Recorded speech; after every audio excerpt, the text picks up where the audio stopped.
Welcome to this video. My name is Eva, and in this video I want to talk about love addiction and limerence and my experience with it. Hopefully it helps you if you're in a similar situation to get out of it. Hopefully it makes you feel seen and understood. So what limerence or love addiction felt like for me was just this obsession with one person, and just completely illogical, but it was still there. So for example, I met this guy, and it was from the from the second moment clear that a relationship is not possible because we have very different value systems and just not compatible in that way. But still you have this intense connection, or no, this intense crush on this person, and it feels so hard to let go of it. It just feels so exhausting as well, because hey, I don't want to be with this person, but just please please, like, get out of my mind. It feels like an addiction.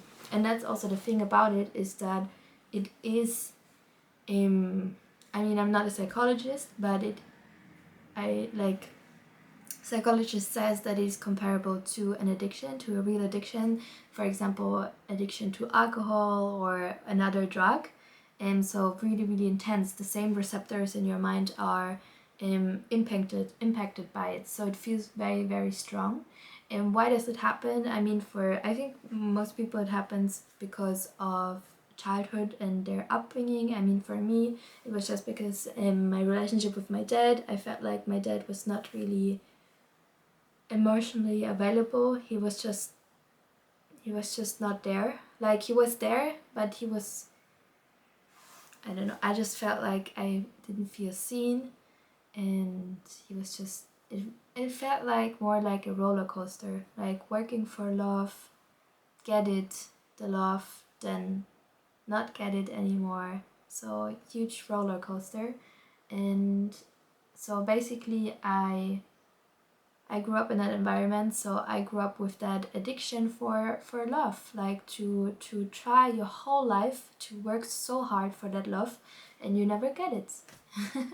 So that is very often why people can have this limerence or this addiction for love. And it's really important to understand it, that it comes from your childhood mostly. I mean, for some people it also comes, or they have it for a different reason, but usually the roots for it are in childhood. And it is so important to understand it, that this addiction, it has nothing really to do about the other person, like that person that I had this intense crush on for so long.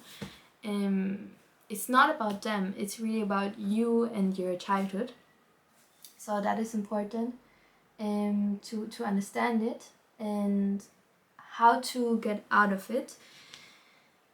First of all, what really helped me was obviously to therapy, like to do therapy and to heal on my like father wound, and to really figure out, okay, how can I reparent myself? Like, how can I give myself the love that I felt and realistically also just didn't get, and just realizing that I am enough, that I don't need to work for love. So healing that wound, and it can be a very just a very long process. I think I'm still in this process, but I've definitely already have gone a long road already. But yeah, just really healing that father wound and doing all of that internal work is super important. And to also learn about limerence and love addiction, and to take it seriously, because it is really an addiction.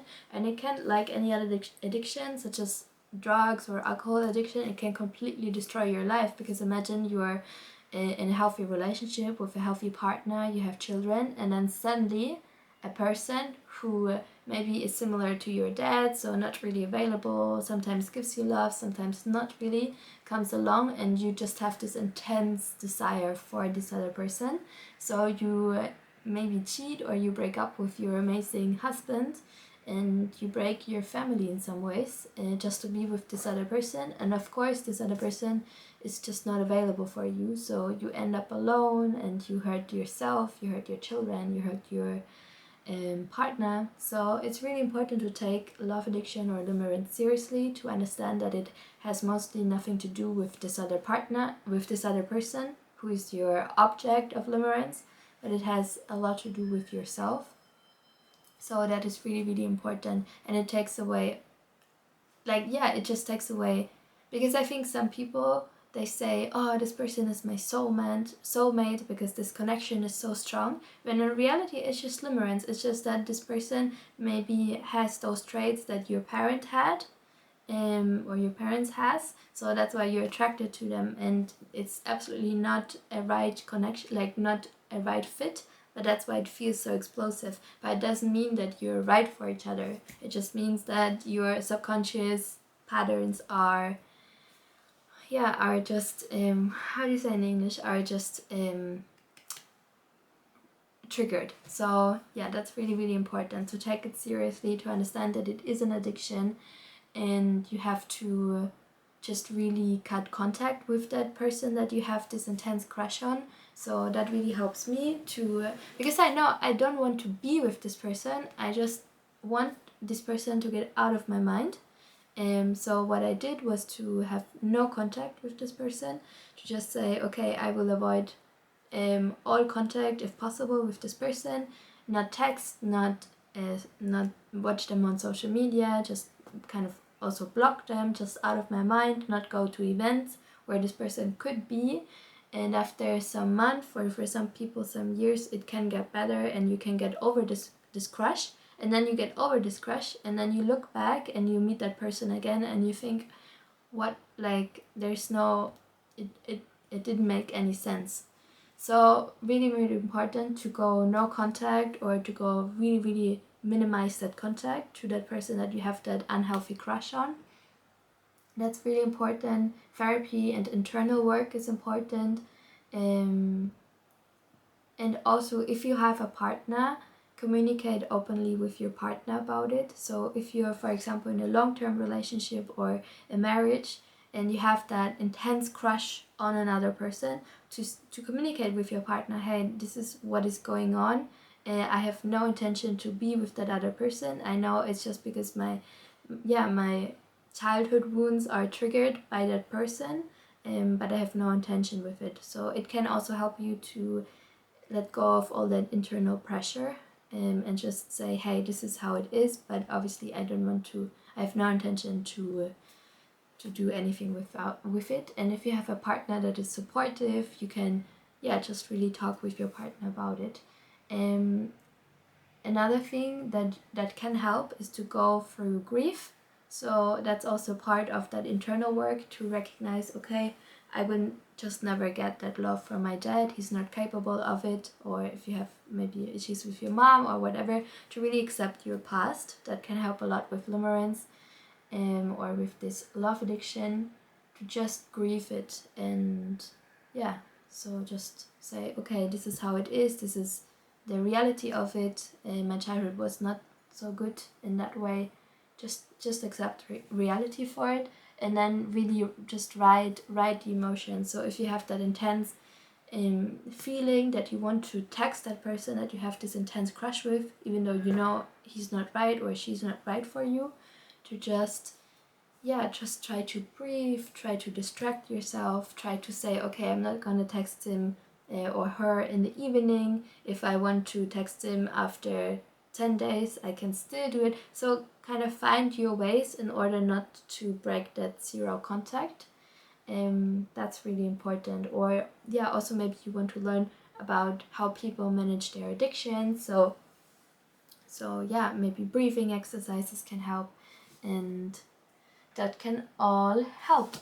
Because in the end, you deserve a healthy relationship. And even if you had maybe parents that, or one parent or both parents, or a certain upbringing where you felt you were not enough, or you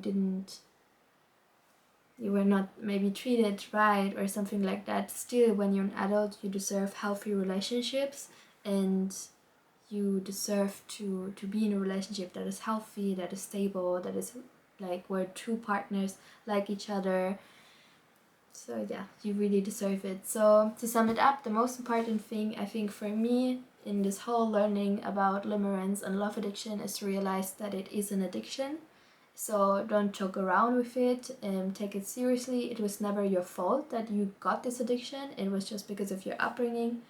And yeah, but it is what it is. It is an addiction, so don't like take it seriously. Don't give into it.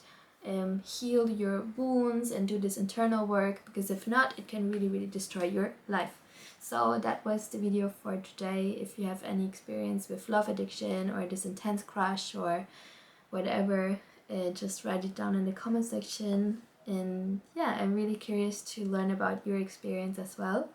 And I hope you have a beautiful day, and see you in my next video.